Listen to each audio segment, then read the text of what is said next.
Thank you हाम्रो विक्रम ब्रदरलाई मलाई फेरि यो मौका दिनुभएकोमा म एडभान्समा क्षमा चाहन्छु किनभने हाम्रो नागाल्यान्डतिर हामीले बोलेको नेपाली हाम्रो आसामतिर बोलेको नेपालीहरू अरू ठाउँमा बोलेको नेपाली अलिकति थोरै मात्रामा हामी माथि तलमा फरक हाम्रो हुन्छ साउन्डहरूमा हाम्रो प्रनाउन्सहरूमा है त्यो सबै शब्द सेन्टेन्सहरू बोल्दाखेरि अलग अलग हुन्छ तर म विश्वास गर्छु तपाईँले बुझ्नुको निम्ति प्रयास गर्नेछ अनि जे वचन आज बोल्ने चाहिँ हुन्छ परमेश्वरलाई सबैलाई आशिष दिनेछ अनुस म छोटो प्रार्थना एउटा गर्नेछु पवित्र परमेश्वर पिता तपाईँलाई धन्यवाद यो सुन्दर समय तपाईँले दिनुभएको आज हाम्रो लिम्बू जाति पिता परमेश्वर साँच्चै पनि धेरै ठाउँमा हामी बसेको छौँ तर हामी त्यस्तै बसेको छैन तपाईँको बोलावटलाई पिता परमेश्वर स्वीकारेर हामी विभिन्न छात्रमा विभिन्न क्याटेगोरिजमा विभिन्न भार लिएर हामी तपाईँको सेवाकाईमा आगे परिरहेको छौँ र प्रभु धन्यवाद यो मौका मलाई दिनुभएकोमा आज हाम्रो लिम्बू जातिहरूको युथहरूको माझमा फेरि पनि तपाईँको वचन बोल्नु मौका पाएको प्रभु सबै थोक तपाईँको हातमा राखेर प्रार्थना चाहिँ यीशुको नाम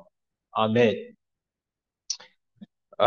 जतिजनालाई दिमापुर सबैलाई थाहा अफकोर्स अहिले स्क्रिनमा हामी जति छौँ मलाई विश्वास गर्छु सबैले दिमापुर कहाँ छ भनेर थाहा छ भनेर म विश्वास गर्दैछु म दिमापुर इन्ट्रोड्युस गर्ने छैन म मेरै बारेमा इन्ट्रोड्युस गरेँ भने लास्ट टाइम हामी यहाँ कन्फरेन्स दिमापुरमा हुँदाखेरि सायद त्यहाँ भनिदिइसकेको छु मेरो श्रीमती चाहिँ यहाँको लोकल हुनुहुन्छ उहाँ चाहिँ आओ ट्राइबदेखि हुनुहुन्छ अनि उहाँ हाम्रो साथमा छोरावटा छ अहिले भर्खर 3 इयर्सको छोरा 3 सालको छोरावटा छ अनि हामी तिनैजना हामी सेवाकाई गरिरहेको छौँ मेरो श्रीमतीले पनि यहाँ दिमापुरमा जेल प्रिजन मिनिस्ट्री गरिरहेको छ जहाँ कि कैदीहरूलाई गरेर काउन्सिलिङहरू गर्ने उहाँको सेवाकाई त्यो मिनिस्ट्रीहरू गरिराखेको छ अनि उहाँलाई पनि विधि छ सबैलाई उहाँको निम्ति पनि प्रार्थनामा दिनुहोस् किनभने जेलमा राम्रो व्यक्तिहरू पस्दैन सबै नराम्रो व्यक्तिहरू नै पस्छ अनि कतिपय कुनै समयमा कुनै प्रकारको घटनाहरू पनि घट्छ तर आजको दिनसम्म परमेश्वरको अनुग्रहमा उहाँमा केही त्यसो भएको छैन अनि त्यसरी नै आउँदो दिनसम्ममा पनि परमेश्वरले उहाँलाई गाइड उहाँलाई प्रोटेक्ट गरेको होस् अनि यस मिनिस्ट्रीद्वारा धेरै प्रिजनर्सहरू पनि परमेश्वरलाई चिन्नु सकेको होस् भनेर प्रार्थनामा सम्झिदिनुहोस् भने म बिन्ती गर्न चाहन्छु यो पनि हस् म वचन सिधैमा जानेछु हामी सबैलाई थाहा छ हामी परमेश्वरमा हामी प्रार्थनामा हामी केही न केही माग्छौँ है हामी परमेश्वरमा केही न केही हामी प्रार्थनामा माग्छौँ हामीले बिन्ती गर्छौँ अथवा हाम्रो चाहना हाम्रो इच्छा हामी सानो सानो कुरोमा पनि हामी परमेश्वरलाई प्रार्थना गरेर हामी धेरै समयमा हामी माग्ने गर्छौँ अनि जो परमेश्वरले धेरै समयमा हाम्रो प्रार्थनाको उत्तर इमिडिएट पनि हुन्छ हामी इमिडिएटली उहाँको प्रार्थनाको उत्तर पाए जवाब पनि पाउँछ हामीले मागेको आशिष पनि हामीले परमेश्वरबाट हामीले पाएको धेरै समयमा हुन्छ फर एक्जाम्पल हामी एक्जामको निम्ति कति स्टुडेन्ट छ भने एक्जामको तयारी गर्दैछ भने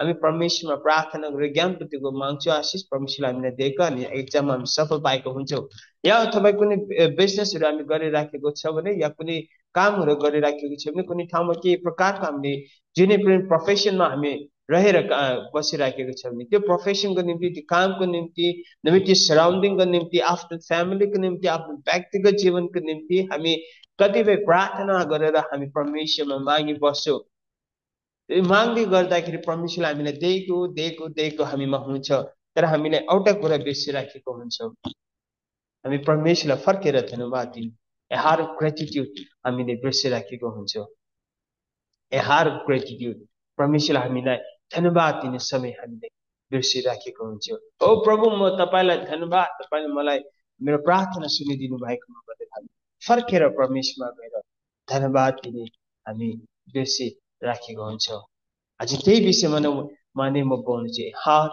अफ ग्रेटिट्युड हार्टको विषयमा नै म बोल्नेछु आज हामी युथहरू स्पेसली हामी युवाहरू हामीमा के भन्छ हामीले परमेश्वरमा फर्केर जानेको निम्ति हामी धेरै समयमा हामी बिर्सिराखेको हुन्छौँ हामी माग्नु मात्रै परमेश्वरमा हामी एकदम स्मार्ट भएको हुन्छौँ औ के समस्या पर्यो भने प्रभु प्रार्थनामा मागिहाल्छु कुनै समस्या पर्यो भने कुनै दुःखमा पर्यो भने या कुनै बाधाहरू आएको छ भने हामी परमेश्वरमा प्रार्थना गरिहाल्छौँ अनि प्रार्थना गरिहालेर परमेश्वर हाम्रो प्रार्थना सुन्नेछ तर हामी फर्केर परमेश्वरलाई फेरि गएर धन्यवाद प्रभु तपाईँले मेरो प्रार्थना सुन्नु भएकोमा धन्यवाद प्रभु तपाईँले मलाई आशिष गरिदिनु भएकोमा धन्यवाद प्रभु मैले मागेकोमा तपाईँले दिनुभएकोमा यसै हामी धेरैचोटि फर्केर जहाँ परमेश्वरमा जानको निम्ति हामी बिर्सेका हुन्छौँ किनभने हाम्रो लाइफ यस्तो बिजी लाइफ छ अहिले कि हामी बिहानबाट उठेर हामी शामसम्ममा हाम्रो लाइफ स्केड्युल्स टाइट हुन्छ हामीमा समय हुँदैन हाम्रो स्केड्युल्स टाइट भएको लागि हामीले फर्केर परमेश्वरमा हामी धन्यवाद दिन हामीमा समय हुँदैन स्टुडेन्ट्सको लागि फर एक्जाम्पल हामी कति स्टुडेन्ट छ भने बिहान उठेर के गर्छ बिहान उठेर वाट्सएप गर्यो आफ्नो स्कुलको लागि तयारी गरेर तयारी भयो स्कुलमा गयो स्कुल छुट्टीबाट आयो आफ्टर स्कुल छुट्टीबाट आएको बादमा ट्युसनहरू गयो ट्युसन गएर आएको बादमा खानापिना खायो फेरि होमवर्क्सहरू गर्यो अनि त्यहाँबाट सुत्ने बेला भयो परमेश्वरमा समय दिने हाम्रो समय नै निस्किँदैन हामी वर्किङ जति पनि छ मिनिस्ट्रिजमा छ होला कोही कुनै प्राइभेट प्रोफेसन्समा छ होला या कुनै जब्सहरूमा हामी गरिरहेको छ बिहान हाम्रो एभ्रिडे स्केड्युल्स हामीले गन्ती गरे हामी सोचेहरू हामी बिहान उठेको बादमा हाम्रो दिन कसरी सुरु हुन्छ अनि अन्तिम हाम्रो दिनको अन्त हामीले कसरी गर्छौँ हाम्रो दिनको निम्ति कुनै समयमा हामी प्रभुमा हामी प्रार्थना गरेको हुन्छौँ तर फेरि हामी फर्केर परमेश्वरलाई त्यो दिन खत्तम भएको हामीलाई परमेश्वरले आशिष गरेको दिन गरेको परमेश्वरलाई फर्केर धन्यवाद दिने समय पनि हामी पाउँदैनौँ That's how we are living. That's how our life is. हामी एकदम बिजी भइराखेको छ But when we look into the Bible, जब हामी बाइबलमा हामी वचनमा हेर्छौँ वचनमा हेर्दाखेरि Luke chapter 17 verses 11 to 19. Luke chapter 17 verses 11 to 19. Luke chapter 17 verses 11 19 मा एउटा भएको यहाँ हामीले एउटा देखिन्छ Jesus heals 10 men with leprosy. है लेप्रोसी भएको बिमारी भएको 10 जना व्यक्तिलाई येशू ख्रीष्टले चंगाई गरिदिएको विषयमा हामीले पाउँछौँ You see, when verse 11 मा हेर्दाखेरि हामीले पाउँछौँ Now on his way to Jerusalem, Jesus traveled along the border between Samaria and Galilee. जब येशू ख्रीष्ट जाँदै गर्दाखेरि हिँड्दै गर्दाखेरि उहाँ जुन बाटो एउटा ठाउँबाट अर्को ठाउँमा जाँदै गर्दाखेरि बाटोमा जाँदाखेरि verse 12 मा as he was going into the village 10 men who had leprosy met him 10 जना व्यक्तिले जसको शरीरमा लेप्रोसीको बिमार थियो उहाँले येशू ख्रीष्टलाई भेट्नुभयो And leprosy is a sickness. हामी सबैलाई थाहा छ जब बाइबलको इतिहासमा हेर्यो भने it is considered to be an outcast, unclean sickness. मैला बिमार. For example, today generation आजको समयमा मैला बिमार केही पनि हामीले केलाई पनि हामी consider leprosy is curable within the 3 months 6 months मा curable हुन्छ. Type tuberculosis curable हुनेछ. Cancer पनि curable समानमा छ. AIDS पनि somehow up to the extent हामीले जान्छ तर हामीले गन्ती गर्छौँ मैला बिमार चाहिँ के हुन्छ जब HIV AIDS को रोगको पेशेन्टहरूलाई हामीले पाउँछौँ यो त महिला उहाँलाई गल्ती गरेको लागि बिमार भएको भने हामी त्यसो टुडे जेनेरेसन टुडे आज बोलेको समय So in the Bible the same way leprosy बिमारलाई चाहिँ आउटकास्ट सिकनेस भन्छ जसलाई यो लेप्रोसी को बिमार लागेको हुन्छ त्यसलाई चाहिँ सेपरेट जस्ट एक एक्जाम्पल कोरोनाको सिजनमा कोभिडको सिजनमा जसलाई कोभिड भएको थियो त्यो कोभिड भएकोलाई चाहिँ आइसोलेसनमा राख्थ्यो जहाँ कि कोही पनि गएर फिजिकली कन्ट्याक्टमा भेट्दैन डिस्टेन्सदेखि नै खाना पनि दिउँथ्यो पानी पनि दिउँथ्यो उहाँलाई चाहेको चिजहरू दवाई पानीहरू पनि हामी डिस्टेन्स लाठीले लामो गरेर हामी यसो गरेर दिन्थ्यौँ डिस्टेन्स मेन्टेन गर्थ्यौँ same way in Bible days leprosy is considered to be unclean उहाँलाई सेग्रिगेट गरेर आइसोलेसनमा एउटा कुनै ठाउँमा राख्थ्यो जहाँ कि पब्लिक मानिसहरू धेरै नहिने ठाउँमा उहाँलाई गरेर राख्थ्यौँ In same way, in Indian context मा हेरेर गयो भने हामी सबैलाई थाहा छ दलितहरूलाई पनि in those days आज भोलि of course टुडे कुनै बस्तीमा त यो पनि आज भोलि पनि त्यो चलिरहेको छ but commonly हामी केही समय अगाडि भारत देशमा पनि हाम्रो देशमा पनि त्यही समस्या छ दलितलाई आफ्नो घरभित्र पस्न नदिने उहाँलाई आफ्नो घरको भाँडामा पानी नदिने बाहिरिने काचको ग्लासको पानी या स्टिलको कप राखिदिने पानी राखिदिने काम गर्छ आन्छ खान्छ अनि जान्छ अनि त्यो महिलालाई उहाँले सफा नगर्ने त्यो सिस्टम भएको जस्तै आइसोलेसन गरेर राख्थ्यो येशू ख्रीष्ट पनि जब यरुशलेम क्रस गरेर ग्यालिलीतिर जाने गर्दाखेरि त्यो 10 जना व्यक्तिले येशूलाई भेटाउनु भयो अनि उहाँले पुकार्नु भयो उहाँलाई they stood at the distance. They stood at the उहाँ एकदम टाढो नै रहेर उहाँले टाढो नै रहेको थियो. They stood at a distance and call out in a loud voice, Jesus भनेर उहाँले बोलाउनु भयो. Call out in a loud voice भन्नेमा उहाँहरू टाढै नै थियो अनि त्यो टाढोमा उहाँले कराएर पुकार्नु भयो येशू ख्रीष्टको नाउँलाई. येशू ख्रीष्ट भनेर उहाँले पुकार्नु भयो. नाउ से उहाँले जसरी टाढो रहेर कराउनु भयो भन्ने थियो नि, उहाँले आस्तेले कराउनु भएका नि. ओ हामीले यहाँबाट मेरो रुमबाट अर्को रुमतिर सुन्ने कारको आवाजले बोलाएका होइन नि. एटलिस्ट हाम्रो रुमदेखि सर्टेन किलोमिटरसम्म सुन्ने प्रकारले उहाँले आवाज दिनुभयो होला है. उहाँको घाँटी फटाएर उहाँले कराएर उहाँले चिच्चाएर येशू ख्रीष्टको नाम बोले. दे शाउटेड भन्नुभएको छ. दे शाउट भन्नुभएको होइन, दे शाउटेड.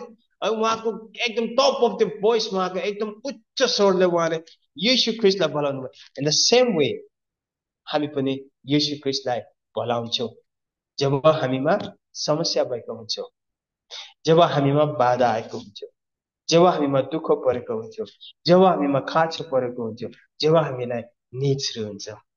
फर इक्जाम्पल आएर हाम्रो लिम्बू माझमा यसो हुन्छ कि हुँदैन, एउटातिर तपाईँहरूकोतिर यसो हुन्छ कि जब एउटा केटीले केटालाई एकदम मन पराएको छ भने एकदम मन्दिर प्रार्थना, प्रभु मलाई त्यो केटा दिलाइदिनुहोस्, म त्योसँग बिहा गर्नु मन लागेको छ. त्यो केटाले पनि केटीलाई प्रभु मलाई त्यो केटी चाहिँ मिलाइदिनुहोस् न, म त्यसलाई बिहा गर्नु मन लागेको छ. दिनरात प्रार्थना पनि गर्छु कसैले. नट जस्ट द्याट, हामीलाई कसैलाई फोन चाहिएको छ भने दिनरात हामीले यो फोनको निम्ति पनि हामी कोही बेला प्रार्थना गर्छौँ. प्रभु मलाई यो फोन दिनु न, म यो फोन दियो भने प्रभु म सन्डे चर्च मिस गर्दैन कहिले पनि. प्रभु मलाई त्यही दियो भने म कहिले पनि तपाईँको सेवाकारमा म पछि हट्दैन. प्रभु मलाई पैसा खाँची छ, मलाई अलिकति पैसा छुटाइदिनुहोस् न, म पाएँ भने प्रभु साँच्चै भन्दैछु म कहिले पनि सेवाका मिस गर्दैन. आएर कतिजनाले कमिटमेन्ट त्यस्तो गर्नुभयो. जस्तै हामी विवाह भन्दा अगाडि 2018मा मेरो विवाह भएको. त्यसभन्दा अगाडि जो म कलेजमा थिएँ अनि कलेजमा नजानुभन्दा अगाडि साथीभाइहरूसँग त्यस्तै धेरै परमेश्वरमा कमिटमेन्ट हुन्थ्यो. प्रभु म सन्डेमा त्यसलाई देख्यो भने चाहिँ प्रभु नेक्स्ट सन्डे पनि म आउँछु. कमिटमेन्ट एउटा परमेश्वरमा हामी राख्यौँ. प्रभु मलाई नि तपाईँले यो दियो भने नि म साँच्चै हुनेको प्रभु म गीत गाउँछु है. कसैको बेलामा के भन्छ, प्रभु मलाई त्यही भयो भने नि म एउटा गीत पनि लेख्छु. हो, गीत पनि कति हामीले के गरेको हुन्छ, कमिटमेन्ट गरेको हुन्छौँ. कमिटमेन्ट परमेश्वरसित हामी गरेको, किनभने हामीलाई चाहेको छ नि, खाँचो परेको छ नि. आज भोलिको जमाना टेक्नोलोजिसको जमाना रहेको छ, एडभान्स टेक्नोलोजिस.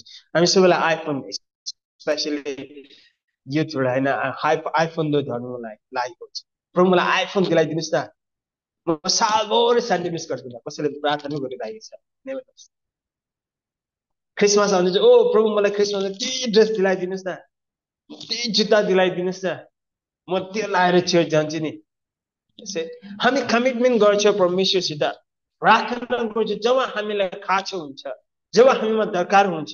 अनि त्यही दरकार भएको लागि ती 10 जना रोग लागेको लेप्रोसी बिमार भएको व्यक्तिहरूले पनि चिच्चाएर कराएर परमेश्वरलाई येशू ख्रीष्टलाई पुकार्नु भयो.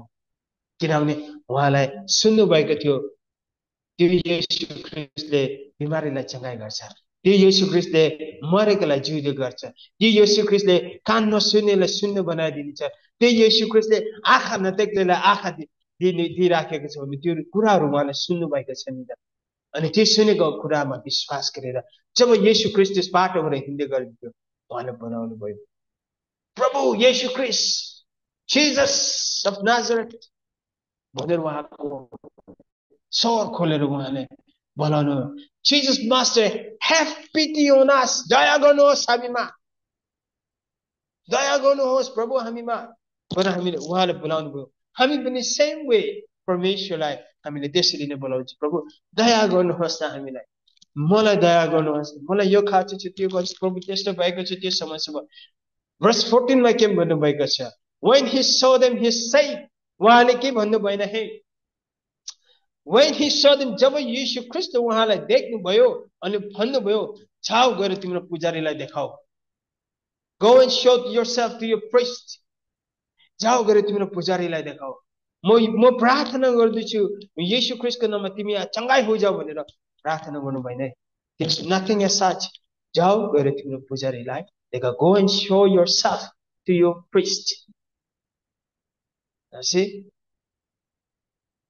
येशू ख्रीष्टले खालि यो शब्द भन्नुभयो अनि उहाँहरू विश्वासमा हिँड्नुभयो। पुजारीलाई देखाउनु गयो, उहाँलाई पुजारीलाई देखाउनु गयो भन्ने बित्तिकै when they saw them he said, go show yourself to the priest, and as they went they were cleansed. अनि जाने गर्दाखेरि उहाँहरू सफा भयो हुनेछ, उहाँहरू सफा भयो। हेर्नुहोस्, हामीले परमेश्वरमा हामीले गरेको बिन्ती परमेश्वरले सुनिराख्नु भइराखेको छ अनि परमेश्वरले हामीलाई दिइराख्नु भएको छ। हाम्रो चाहना, हाम्रो इच्छा, हाम्रो वान्ट्स, हाम्रो निड्स, हाम्रो डिजायर परमेश्वरले सबै सुनिराख्नु भएको छ। हामीले मागेको उहाँले सबै हेरिराख्नु भएको छ, सुनिराख्नु भएको छ अनि उहाँले दिइराख्नु भएको छ। तर यहाँ कुरा चाहिँ के छ भन्दाखेरि verse 15 मा हेर्नुहोस्, one of them when he saw he was healed he came back praising God in loud voice. त्यो 10 जना व्यक्तिमा उहाँहरू त्यो उहाँको पुजारीलाई देखाउनुको निम्ति उहाँहरू जानुभयो अनि जाने गर्दाखेरि उहाँहरू सफा भएको हामीले देख्छौँ। अनि जब उहाँहरू सफा भएर उहाँहरू फर्किँदै सफा भएर देख्नुभयो, एकजना व्यक्ति फर्केर परमेश्वरलाई धन्यवाद दिनुभयो। We must turn to God to give thanks to Him. हामी परमेश्वरमा फर्किनु पर्छ धन्यवाद दिनको निम्ति।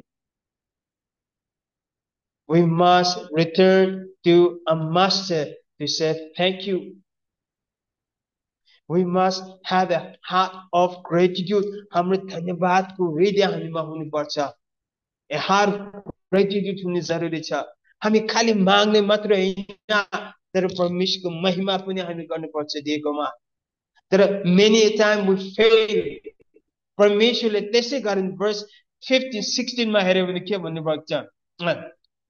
Verse 17 मा Jesus asked, were not all 10 cleansed? The 10 जना थिए, 10 जनामा सबै सफा भयो हैन त? 9 जना चाहिँ कता गयो र?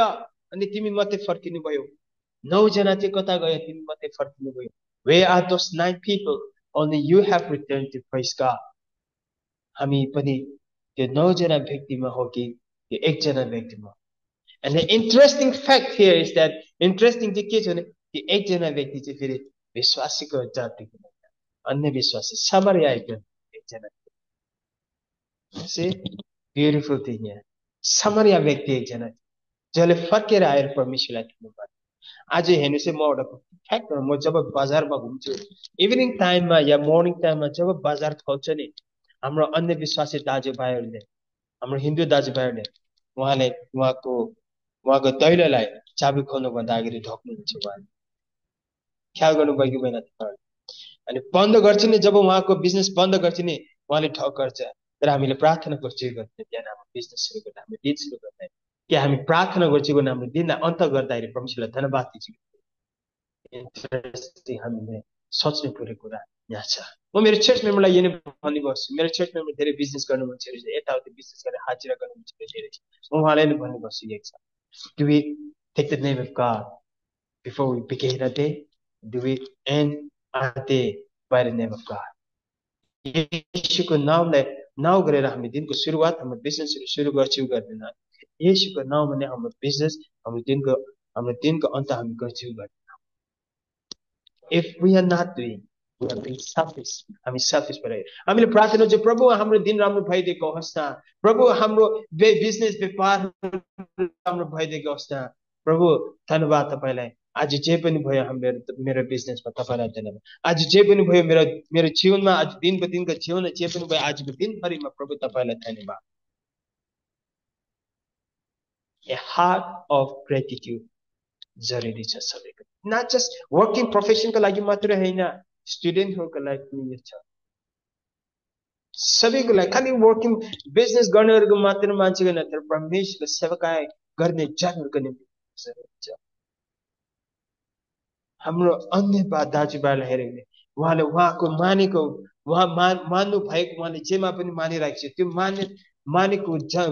मानेको माथि उहाँले धेरै नै उहाँले आदर सम्मान गर्नुहुन्छ। तर हामी क्रिस्चियन इसाईहरु हामी धेरै light हल्कामा लिन्छौं। we are losing the reverence. हामीलाई परमेश्वरलाई आदर सम्मान दिन बिर्सिराखेको हुन्छौँ, हामीले हराइराखेको छौँ यो। अनि त्यसै कारण म आज यही नै भन्न चाहन्छु तपाईले हाम्रो माझ, we must have a heart of gratitude. 10 जना त्यो रोग भएको व्यक्ति जाने गर्दाखेरि सबै सफा भयो। एकजना व्यक्ति फर्केर आएर परमेश्वरलाई उच्च स्वरले धन्यवाद दिनुभयो, प्रशंसा महिमा गर्नुभयो। अनि परमेश्वरले यही नै प्रश्न गर्नु, तिमीहरू 10 जना थियो होइन र? त्यो 9 जना चाहिँ कता गए? मैले तिमीलाई दिएको होइन र? तर तिमी चाहिँ किन फर्केर मेरो महिमा गर्दै? मैले तिमीहरूलाई त्यो छुटकारा दिनुभएका होइन र? तिम्रो बाधा परीक्षा हुँदा मैले तिमीलाई त्यो शक्ति दिनु भएन र? तिमीलाई त्यो सबैबाट जित्नुको निम्ति किन फर्केर मलाई धन्यवाद दिनुहोस्? किन फर्केर मेरो महिमा गर्नुहोस्? किन फर्केर मेरो जय जयका प्रशंसा गर्दिनु? We must have a heart of gratitude. हामीमा यो हुनुपर्छ। परमेश्वरलाई फर्केर परमेश्वरलाई धन्यवाद दिने विधि तपाईले मेरो जीवनमा एभ्री डे सधैँ दिनको जीवनमा हुनुपर्छ। म विश्वास गर्छु यो छोटो जुन वचन मैले राखिदिएको छु, हामी मनन गर्नेछ। यदि यति शब्द भन्दाखेरि तपाईँले कुनै शब्दमा तपाईँ आशिष भएका छन्, त्यसलाई मनन गर्नुहोस्, त्यसले तपाईँको जीवनमा अझै धेरै मात्रामा आशिष दिन्छ। विश्वास गर्छु आजको वचनद्वारा हामी सबैलाई परमेश्वरको महिमा भएका छ अनि हामी सबैमा परमेश्वरको आशिष पनि रहेका छन् विश्वास गर्ने। अनि अन्तिममा म फेरि पनि सबैलाई बिन्ती गर्न चाहन्छु, मेरो परिवार, मेरो मिनिस्ट्रीको निम्ति प्रार्थना सम्झिनुहोस्। अनि साथै साथमा के भन्छ, तपाईँहरू यता दिमापुरमा आउँदै जान गर्दाखेरि कुनै समयमा कुनै भेटघाट गर्नु समय पायो भने प्लिज वेलकम छ। मेरो कन्ट्याक्ट नम्बरहरू हाम्रो सबै उहाँको उहाँमा रहेको छ, कन्ट्याक्ट गर्नुहोस्। दिमापुरमा आउँदाखेरि स्पेसली तपाईँहरू हस्पिटल ट्रिटमेन्टको लागि यता दिमापुरमा आउनु परेको छ भने, हस्पिटल कुनै ठाउँमा आउन जान गर्दछ भने प्लिज कुनै समस्या पर्यो के पर्यो भने मलाई कन्ट्याक्ट गर्नुहोस्। म जति तपाईँलाई जुन बाटोले म सहयोग गर्न सक्छु म तपाईँ सबैलाई सहयोग गर्ने प्रयास गर्नेछु भन्दै सबैलाई फेरि पनि धेरै धेरै धन्यवाद। अनि परमेश्वरको आशिष हामी सबै लिम्बू क्रिस्चियन जाति जग्गा जग्गामा भएको सबैको जीवनमा सधैँ सर्वदा भएको यही नै प्रार्थना अनि आशिष। धन्यवाद।